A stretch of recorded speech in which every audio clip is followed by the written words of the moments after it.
Hello everyone, my name is Twane Ahorangi Bartlett and I'm a Violet Ray Twin Flame in Parakai, New Zealand. Thank you for liking and subscribing to my channel. Thank you for watching my videos. But most of all, thank you for asking questions. Thank you for connecting. Dark Night of the Soul is an experience that I have made 2 videos on, and it is because of your response and the questions that you ask that I know what information to put out there to help myself and everybody else who's going through this process. I do believe it is through sharing our experiences with each other, through talking with each other, connecting, that we can make progress, because we are not alone in this. I think one of the key distressing factors of Dark Night of the Soul is that there are experiences that you go through by yourself and nobody else can be there for you. You have to do it on your own.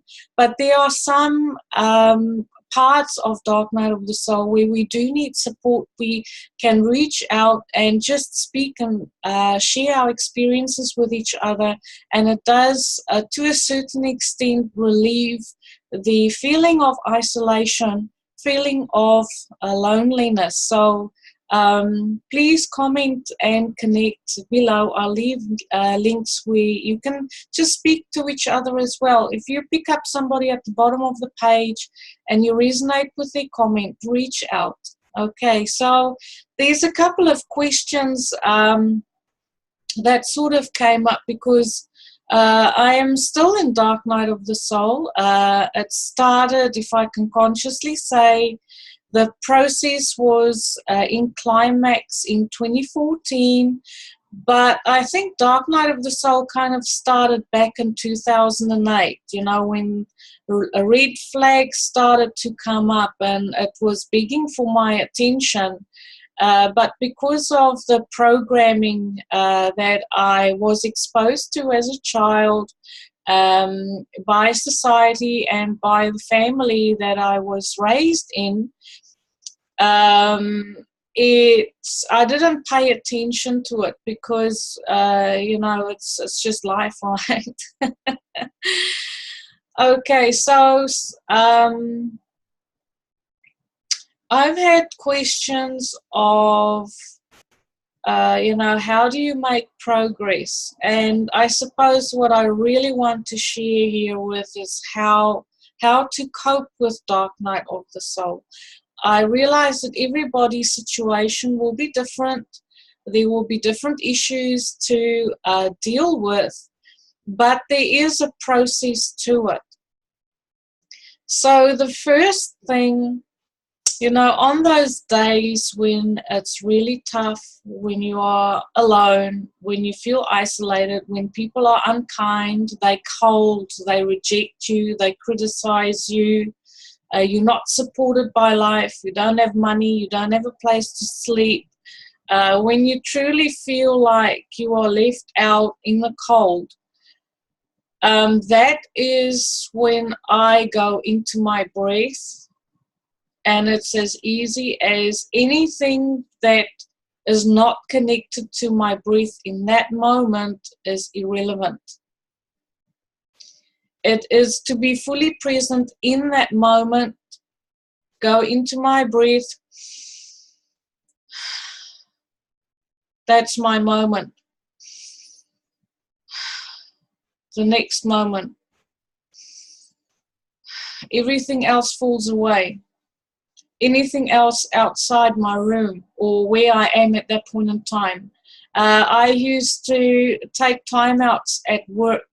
When I was in pharmacy, I was in a lot of stressful situations. I was working for a very hard man. The customers, the clients were very cold. They were cruel. They were totally, you know, people aren't in touch with people anymore. We aren't in touch with our neighborhood, with our community, with, you know, the people around us. there was a situation where I walked 40 kilometers a week to work and back. And customers would drive past me in pouring rain, and in that same day they would come to the pharmacy and they would say, "Did you enjoy your walk this morning?" You know, it was like the world totally gets weird. People get weird. It's like they speak a foreign language. It's everything they do and say doesn't even compute on my level. So I've stopped trying to make sense of what people say and what they do. Okay, that is part of the dark night of the soul shift. And when things get that weird, I just used to take a time out. I'll go to the bathroom and I will just go into my breath and just say, nothing matters. Everything else is irrelevant. Just breathe. Feel my breath. Focus on my breath. The bathroom will fall away. Everything will fall away because the only thing that matters in that moment is breathing. You know, and when people do and say these random things, just acknowledge it. And it's like, you know, with my star seed, I pretended and I still do, I pretend I'm a diplomat from a different planet, and I am here visiting, and I am observing. So whenever people do these weird and wonderful things, say these weird and wonderful things, I say, oh, okay, so that's how they do it down here. That's interesting. You know, I totally detach from situations, from people. And that detachment is priceless. In that detachment, if you connect that detachment to your breath, because that is what it is when you tune into your breath, is detaching from the situation, from everything that is unfolding around you. Because that's part of the shift. You are shifting consciousness. You are shifting from operating in one level to a higher consciousness, noticing that things in the reality doesn't necessarily have to impact on you on emotional, mental, spiritual level, that you can detach from your surroundings and just breathe and be, and in that moment when you breathe and be, you connect to the universal energy that is you. You connect to the universal energy which placed you here in this dimension. And because we are multi-dimensional beings living at, living in various dimensions at the same time, you have the ability to detach from this experience and experience something else at the same time. That is how I basically made it through the darkest days. You know, there is this realization, and as you know, I had a big shift where I realized that God in heaven doesn't really exist for me. There's no God that's going to come down and save me and help me and get out of a certain situation. You know, like when I was little, I used to believe in miracles. If something happened, like I studied hard and I'm writing a test, I would pray, so please God, please help me to get good results in this test. And I would believe 100% that, you know, I would be helped. But in Dark Night of the Soul, all the praying in the world, all the begging, all the surrendering in God did not achieve anything for me. What got me through was the self-empowering realization that I am it. You know, it is like I can only do what I can do, and then let the chips fall where they may. I can only control a certain aspect in my life, and that is me. The control is with me. How I allow things to affect me, how I allow people to affect me. And and I apologize. I don't want to criticize the Christian faith, or I'm just sharing my experiences. You know, we're all here on a journey, and I'm not here to say that Christian faith is a no-goer, or, you know, don't believe in God, or I'm just saying that I have come to the realization in Dark Night of the Soul that God or life, the energy that supports life, doesn't necessarily care about me the person. Twane doesn't care about it. What it does care about is the experience that God and life has through me. I am an instrument for God to have an earthly experience through me, so that the universe can grow and expand through my physical, emotional, mental experiences and growth. Whether my situation is a situation of total misery, pain, desolation, isolation, God doesn't care about me. God cares about the experience of desolation, isolation, misery. Because it is not just me having that experience, but it is God having that experience through me as well. And I've come to the conclusion that that is why when I was lying on the ground on the 23rd of September 2014, grieving so hard, crying so hard that I was perspiring, grieving so hard and dying 1,000 deaths. And how does that, you know, when I say about dying, it is literally like when I cry, and I cry so hard that eventually it feels like I become so tired and my breath leaves my body, just like somebody who dies, and it's like,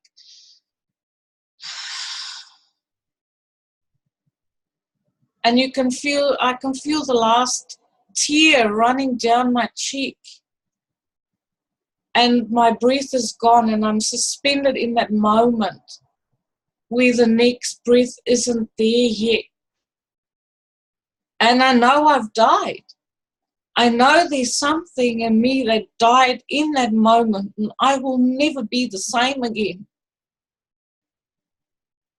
People ask me, are you happy now? Is there an end to this?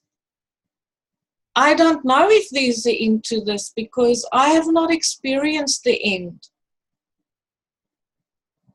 I just know that things get different. I know that I am not the same person that I was before.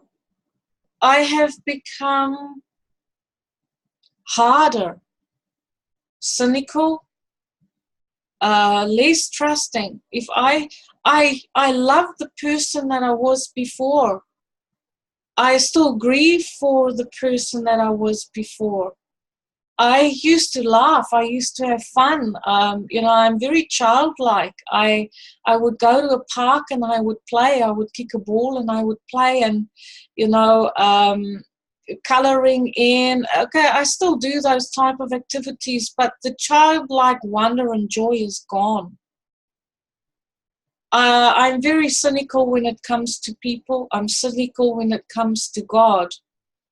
I'm so cynical when it comes to the masculine. I have huge, huge issues when it comes to the men. Sorry, boys. I'm so sorry. But it's a process. You know, dark night of the soul is a place where you dig deep. You dig deeper than deep. I miss the person that I was before, because I used to trust and I used to pray. I used to have a God that I could believe in. What do I believe in now? I believe in spirit. With the work that I do, my dad, this is my dad. He passed away when I was 7. He committed suicide, and I was a daddy's girl. And my dad is one of my main guides now for my work, for my spiritual development.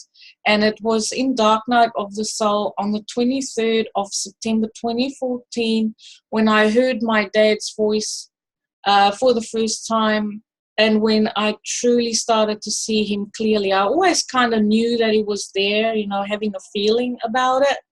But on the 23rd of September, that is when I heard and saw my dad very clearly for the first time, because that is the day I would have committed suicide. I had it all planned out. You know, I was ready to go. And even today, I'm ready to go. I'm ready to go at any moment, because I can't stand this dimension. I can't stand this world. I can't stand the cruelty, the disregard for life, the disrespect, you know, for people, for life. But on that night, I was working in a pharmacy, retail manager, pharmacy technician background here, and one massive dose of insulin would have done it. I had access to everything, you know. But because my dad committed suicide, he made me think of my daughters, and he made me realize, you know, that I'm going to make my daughters feel exactly the way I felt on the day when he committed suicide. And so I couldn't go through with it. And that is why I'm here. I'm just, you know, like people ask me, are you happy now? No, I'm not happy. I am in a place where I'm in surrender. I'm surrendering to life, whatever it, you know, like, it doesn't care what I want or what I need. Life only cares about itself. It only cares about reproduction and creating life and having experiences. That is what it is. That is the energy that our universe is based on. And these sort of perspectives I came about for myself through reading books, David Wilcock's books, Synchronicity Keys, Ascension Mysteries. You know, things just made sense, because if there truly is a God of love out there that we believe in, yes, universal, eternal love, but the love that we would talk about in this dimension and the love that we understand in this dimension, God of love would not allow suffering. You know, it is like, if you want to end suffering, you start with yourself. You start spreading the love. You start loving yourself. There's nobody else who's going to do it. But that is the type of programming that we are exposed to from the day we're born. It's like, yeah, you know, there's somebody else who's going to bail you out. No, there's nobody else who's going to bail you out. You know, this is where I am. It's in total surrender. Whatever life is going to dish my way, it's going to dish my way, and I'll handle it when I get there. I can't worry about it today. I'll handle it when I cross that bridge. Living in the moment, in total surrender, whatever it is. If it's a good experience, yeah, I'll take it. I'll go skydiving. If it is people looking upon me favorably, or people liking me, or people connecting with me, yeah, that's good. If they don't connect with me, if they don't like me, oh, well, you know, whatever. I'll just move on from that. The old me truly did care what people thought of me. I wanted to be of service. I was in pharmacy for 26 years, helped where I could, sacrificed myself for my family, you know, giving up everything at the age of 36 to immigrate to New Zealand to give my daughters the, you know, a better life, bigger opportunities, you know, than we could have had in South Africa. I was hijacked in South Africa. I didn't feel safe there. I wanted safety and security for my children. So I gave everything up and I came here. You know, so sacrifice, huge, not just for myself, but for my children. You know, in spite of my oldest daughter not wanting to come, you know, she was 16 at the time, and, you know, there was a lot of issues. And still is a lot of issues, you know, but I believe those aren't mine, those are hers. But, you know, I just handle life as it comes. I love skydiving is what keeps me going. Skydiving is also about living in the moment because, you know, it's all about pulling your own parachute, getting down to the ground, you know, one piece. It's about surrendering. When you have those days, you know, and if there's upsetting situations that keep on recurring, like little animals dying, and you can't understand why it is that death happens, or you can't understand why life is so insensitive, everything that is upsetting you, everything that is hurting you, all the answers will lie in your childhood. You have to ask yourself the question, you know, like, if you like, if you get upset with little animals dying in spite of them being in your care, and it just seems like there's this bad luck following you around all the time, then you have to ask yourself, why are these situations reoccurring? Because there's a message. It's a trigger. If there is something that happens that makes you angry, and this happens with me with men make me angry, and I have to allow myself space to vent. You know, I'll go and I'll vent on my Facebook page, and sometimes I'll step on toes when I do it, but you know what? It's my space, and I know that if I vent and I reach out, there'll be my soul family is on Facebook. I know that these people there, they would understand, because here in my physical world, there are very few people who understand. So if there are things that happens that upsets you and makes me angry, or, you know, then I would have to ask myself, okay, so what is this red flag here? Why am I angry? Because it wouldn't be necessarily that person. Okay, sometimes they do say something that say, oh, well, you know, that's unacceptable. But sometimes the reaction of anger is totally out of proportion to the situation. That is always telling me that this is a trigger. It triggers the anger out of me so I can release it. It's by acknowledging emotions and say, yes, I feel abandoned because my dad passed away when he was 7. He left me here, you know, with a mother who I didn't really get along with, or who I didn't really understand, and she didn't understand me. So, you know, there's all kinds of issues that come up, and they say, well, okay, well, I feel abandoned. So I have to make sure that if I feel abandoned, whatever the trigger is, that I can make it okay for myself. That I would say, well, you know, that's in the past. Give myself a hug. No worry, babe, I got you.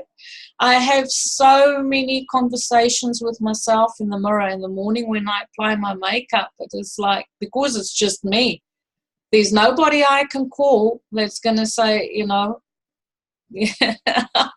I'm all by myself. So it is like, don't worry, girl, I got your back. We're going to stay safe today. We all over it. Whatever comes, we'll handle it. No worries.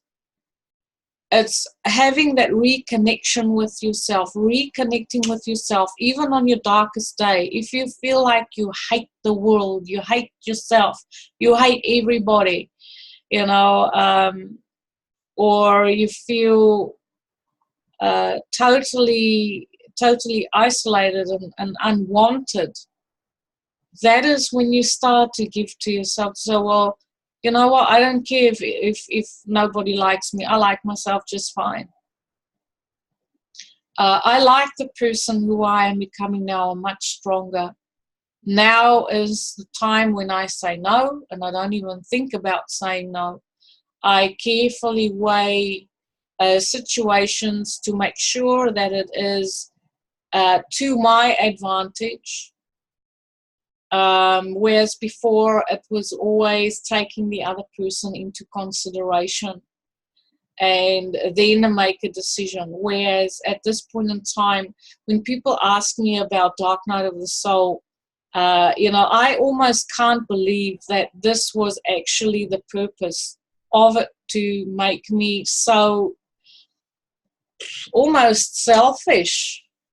But I guess it is because I did sacrifice myself in the past that I need to become selfish for self-preservation, because I will just give and give and give and give and give until there's nothing left, which is what happened.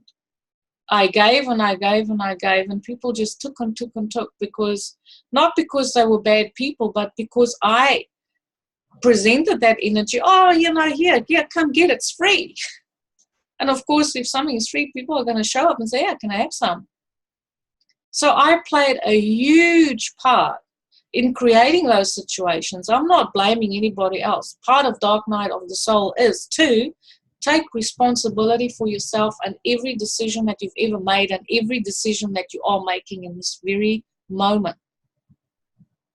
And to me, it is, I am taking care of myself because everybody else out there is taking care of themselves. If there's one thing that I have learned in Dark Night of the Soul, it is that when times get tough, people take care of numero uno. They come on their list number one. If you rely on other people, you will come second, because your first responsibility is you. Other people aren't going to take care of you. I mean, let's face it, look at your childhood. How many people didn't take care of you? Adults who were supposed to be in charge of your well-being. How many of them actually took your well-being serious? How many of us have childhood issues because of parents that was neglected or that just didn't care? Parents that was maybe immature, had babies too young, weren't ready for parenthood. I mean, like, what is it in childhood that actually gives us the right to think that our parents and our family actually cares? Because in the end, sometimes when, it really, really matters, they let us down. And this is for friends as well, not just for family. And I'm not dissing family, please. It's like, I'm just talking about my experience here. And I hope my family forgives me. I'm not putting blame here. I take responsibility for myself for playing the part where I expected from them to behave in a certain way to make me feel secure. And that is unrealistic as well, but that's part of the programming.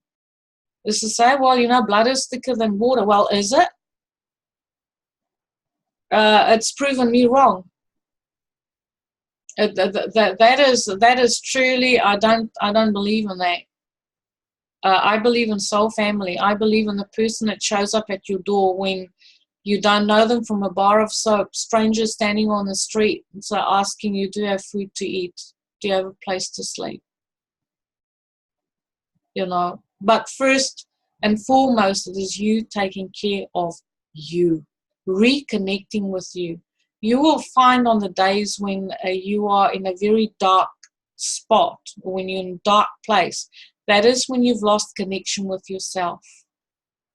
The only thing that keeps that darkness at bay is when you reconnect with yourself and you tell yourself, don't worry, I got this.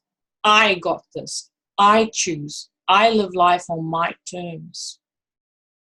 I do what I can. And sometimes there are situations that comes along and it feels like we're not in control of those situations, but we have a choice on how we allow those situations to affect us. If it's a very unpleasant situation, detach. I'm a starseed from Vega. I'm just passing through. You know, I've become very, very strong. I've become very hard. I've become cynical. I have healthy boundaries now, whereas before I didn't really have healthy boundaries. I sometimes kind of have this Joan of Arc feeling, you know, in the morning when I get dressed, I put on armor and I take a sword with me rather than just having the faith and trust that everything will be okay.